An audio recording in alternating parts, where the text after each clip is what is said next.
All right, after the Civil War, we start this process called Reconstruction. So, after the Civil War, it equals a time of putting the country back together. As you can see in this picture, and this isn't true for all the towns, but as you can see in this picture, the South is totally destroyed by the war. It needs to be put back together. Not just be the buildings, but there needs to be trust that's rebuilt, and there needs to be a respect that's rebuilt of being back a part of the United States of America. So we call this time period after the Civil War Reconstruction. Now the problem is Lincoln's dead. He's assassinated by John Wilkes Booth in 1865, a month after he starts his second term as president. So this means that Reconstruction falls on Andrew Johnson, and his first order of business is to amend the Constitution. So Andrew Johnson, he makes the 13th Amendment. He goes to Congress and asks Congress to make the 13th Amendment. So remember, 2/3 plus 3/4 equals an amendment.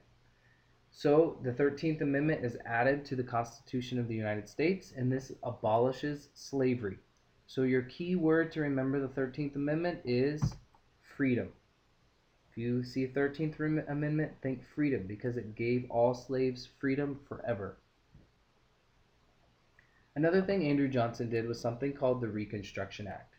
What this meant was that Andrew Johnson was going to keep the military down in the South to make sure that they released all of the slaves and gave them their freedom, and obeyed any other law that the national government was going to do. Now, this was really an act that was really supported by a group called the Radical Republicans.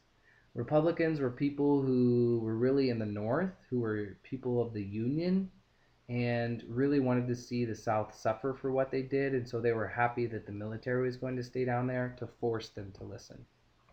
This is called the Reconstruction Act, when we used the military and kept the military down there to make sure that the South listened. Now, after the 13th Amendment passed and it abolished slavery, 4 million slaves were set free. That is a whole lot of people. And remember, the slaves, they don't have any work experience besides the farm. They don't have any money. Okay, they don't really have food. They don't really have any clothes. Okay, they don't really have any place to live. So what do? Well, the government creates something called the Freedmen's Bureau. Freedman was a freed slave. Okay, so and a bureau means an organization. So the government makes an organization to help freed slaves. They provide freed slaves with food, clothing, education, and job training. And here's one of the schools that they made. It's a freedmen's school. Another thing that happened after 4 million slaves were set free is something called sharecropping. Now, sharecropping is a deal between a landowner and a farmer. A landowner or a plantation owner gives land to a freed slave, and then the farmer gives the landowner a share of the crop. So a freed slave would go to a plantation owner and say, hey, could I have a piece of your land? And when my crop comes, when I harvest my crop, I'll give you half of my crop to pay for the field. So here's a little diagram. Let's just read through it. Number 1, on the very top. Sharecropper is provided land and seed. In exchange, he promises landowner half the crop. Number 2, sharecropper buys food and clothing on credit from landowner's store. Just so you know what credit is, it's kind of like a loan. Number 3, sharecropper plants and harvests the crop. Number 4, sharecropper gives landowner crop to sell. Okay, so the sharecropper gives some of the crop to the landowner like he promised, and the sharecropper will get half of the money. Okay, minus the cost of his purchases that he made that year. But the problem is, number 5, when settling up, okay, when the landowner comes to him and is like, okay, you owe me this much because you bought a chicken, you bought a pair of pants, you bought all this different stuff. If the sharecropper doesn't have the money to pay him, then the sharecropper is in debt and now has to go back into slavery pretty much because he owes the landowner money. So it really becomes a pretty bad system. So this is called sharecropping. Another system that they used was something called tenant farming, and tenant farming means you just rent the land. Okay, the 14th Amendment. So Andrew Johnson asked Congress. Congress adds the 14th Amendment to the Constitution. Remember, 2/3 plus 3/4 equals an amendment. And what this does is it gives freed slaves their citizenship, which means the Bill of Rights now protects them, and the Constitution now protects them. So now they have all of the protections that the Bill of Rights gives anyone else. Now, the key word for the 14th Amendment is the word citizen. So anytime you see 14th Amendment, think citizen. They also add the 15th Amendment. This gives freed slaves suffrage. It gives them the right to vote. So freed slaves can now vote for whoever they want. The key word for the 15th Amendment, vote. Now, when freed slaves get the right to vote, remember this is only for the men. Only men can vote, white and freed slaves. Okay, women still can't vote. But when freed slaves get the right to vote, they put it into action. Right off the bat, they elect their very first African American in Congress, named Hiram Revels. So some other people to mention really quickly before we start moving on is just some awards that were given after the Civil War. William Carney was a man who fought in the Civil War, and he was the first African American to win the United States Medal of Honor. The Medal of Honor is given to people who show great bravery in battle and who care for others during battle more than he cares for his own safety. So William Carney was the first African American to win the Medal of Honor. The second person I want to talk about here is a man named Philip Bazar. Philip Bazar was awarded with the Medal of Honor, but he was the first Hispanic to win the Medal of Honor. So again, he was awarded the United States Medal of Honor for bravery and selflessness, which means caring for other people and for their safety more than his own. So Philip Bazar was awarded the Medal of Honor, and he was the first Hispanic to win. Now, there are some political party issues. Remember, we talked about political parties. The very first one were the Federalists and the Democratic Republicans. Well, it kind of has changed throughout the year, and the Democratic Republicans have broken into two different political parties. Now, the North, most of the North are Republicans, and most of the South are Democrats. And the Democrats hate Reconstruction. They hate it, and they hated anybody else that helped with it. So remember, the Reconstruction Act was when the military stayed down in the South to make sure that the South listened to the laws. Well, Democrats hated it, and they hated anybody else that helped. So if you were a person from the North and you were moving down or going down to the South for business or to help with the Reconstruction Act, people in the South called you a carpetbagger because your bag, your luggage, was made out of carpet. So it was like a bad name, a derogatory name of calling somebody who moved from the North and went to the South to help with Reconstruction.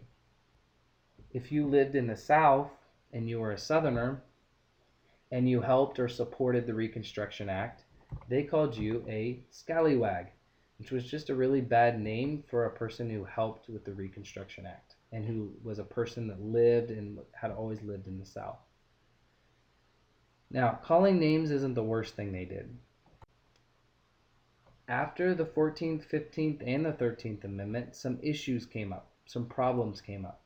One of the first problems was a group known as the KKK, or the Ku Klux Klan.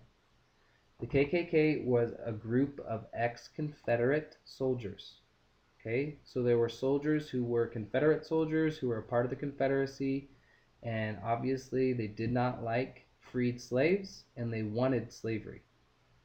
The purpose of the KKK was to keep freed slaves down, to make freed slaves feel like they didn't have any rights and that they weren't people and that they weren't Americans. So the KKK's whole job or purpose, they felt like, was to make sure that freed slaves didn't feel like real Americans. And they did this by intimidating them, by scaring them. They did this by murdering people, by destroying property. Okay, so the KKK was a bad group of racist people who wanted to keep freed slaves down and not feel like Americans. Now, because of the KKK, the South passed some laws, and they said it was because of the KKK, but really they just didn't like freed slaves. So governments in the South, state governments in the South, passed laws. Okay, and these laws were to segregate or separate whites and blacks. These laws became known as Jim Crow laws. So really, they just didn't want the same restaurants or bathrooms or drinking fountains as freed slaves. So they just made laws that separated them, that segregated them apart. Now, because of these Jim Crow laws, it made it really easy for the South to deny freed slaves their rights. So they made up these really dumb, fake laws, pretty much, that didn't allow freed slaves to have the rights that they were promised in the Constitution. These are called black codes. So they would deny freed slaves the right to vote. They said that freed slaves couldn't go to court. They couldn't take somebody to court. They couldn't be a witness in court. And they said that they couldn't join the military. So really, freed slaves, they took away all of their rights because of these black codes. And an example of this is that test that we saw to vote. They made freed slaves take a really difficult, almost impossible test in order for them to vote, and pretty much nobody passed, so that means they couldn't vote.